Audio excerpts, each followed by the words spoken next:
that potion, and you'll never grow even one day older. Live forever.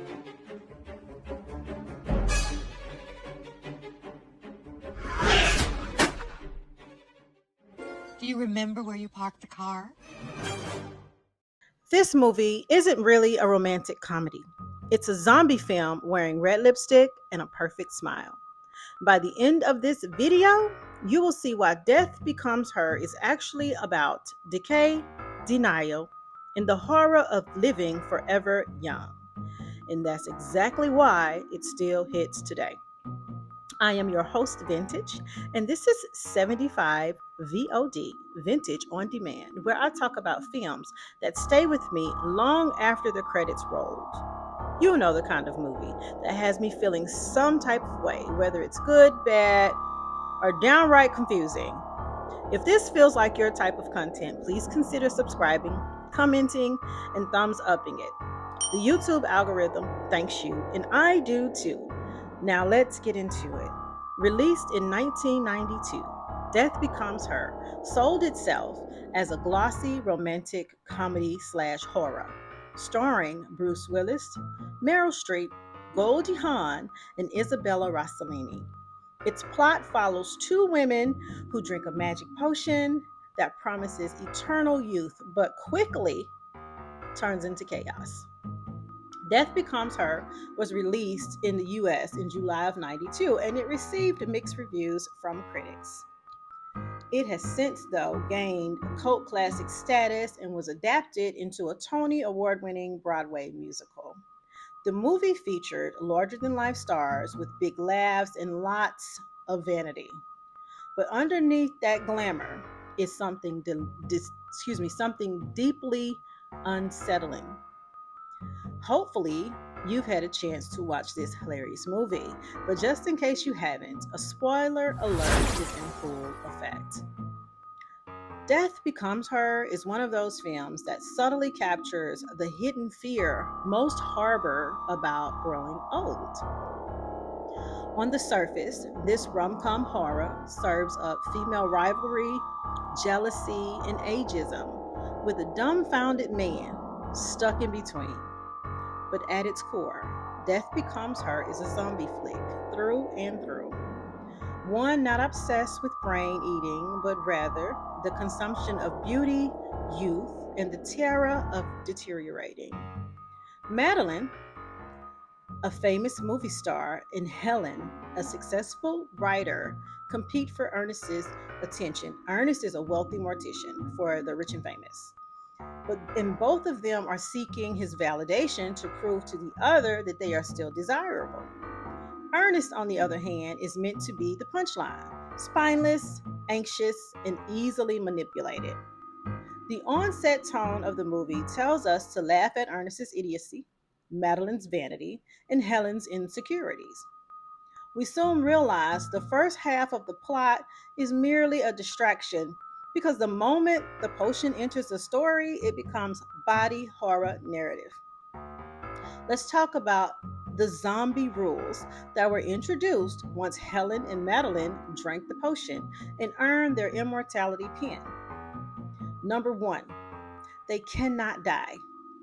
Of course, they don't discover this fact until they attempt to permanently cancel one another.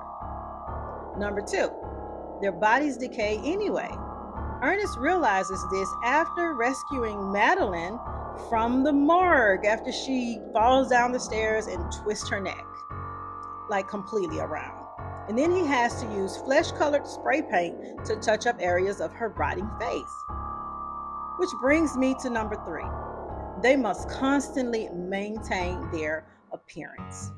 This hits on so many relevant points concerning concerning beauty standards today, which is that the more you chase eternal youth and beauty standards, the more you must invest to maintain those standards. Capitalism has conditioned women in the Western world to prioritize their appearance above all else by systematically tying a woman's worth and value to outer beauty standards. This ideology is outdated and is slowly being replaced by Gen Z's movement toward individualism and autonomy. Gen Z females entered the chat. They began decentering men and the concept of the traditional family for more personal growth and goals. Okay, number 4 on the zombie rules. They feel no growth, only the need for preservation. That's not growth, that's undeath.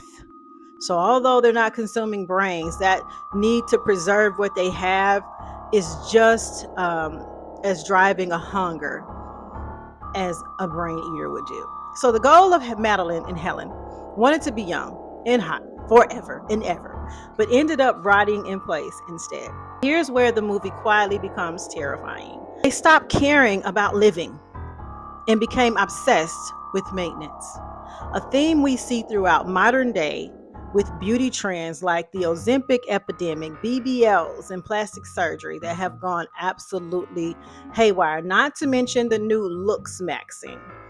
Death Becomes Her mirrors how bodily touch ups replace healing. Appearance replaces identity, and external validation replaces authentic connection. This is what happens when the fear of aging becomes fear of living in an older version of ourselves. This movie hurts because it exposes a cultural nightmare, especially for women. Society has framed aging as failure, especially in the workplace, but I digress. Youth is treated as survival and visibility equals worth. The potion doesn't save them. It only traps them in a stage of perpetual performance with no opportunity for growth, only stagnation.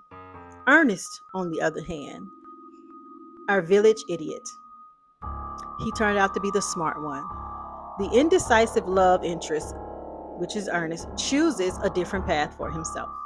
He chooses mortality. He chose the smartest option. He accepts change as he understands it is essential for growth. He chooses to fully live his life until its natural end. He chose a fulfilling life over the exhaustion of perpetual performance. The real happy ending belongs to the only person willing to grow old gracefully. So when people say Death Becomes Her is a campy romantic comedy, they're not wrong, but they're missing the horror. This is a zombie flick about bodies that refuse to die and souls that stopped growing completely. And maybe that's why it still sticks with us, because it asks a brutal question. What's scarier, growing older or never being allowed to change? Did you read this movie the same, or do you have a different take? And which scene made you uncomfortable and why? Let me know in the comments. And welcome to 75 V.O.D. I am your host, and on this channel, we discuss movies that have us in a chokehold and feeling some kind of way. Thanks for watching, and again, hit that thumbs up button. Bye.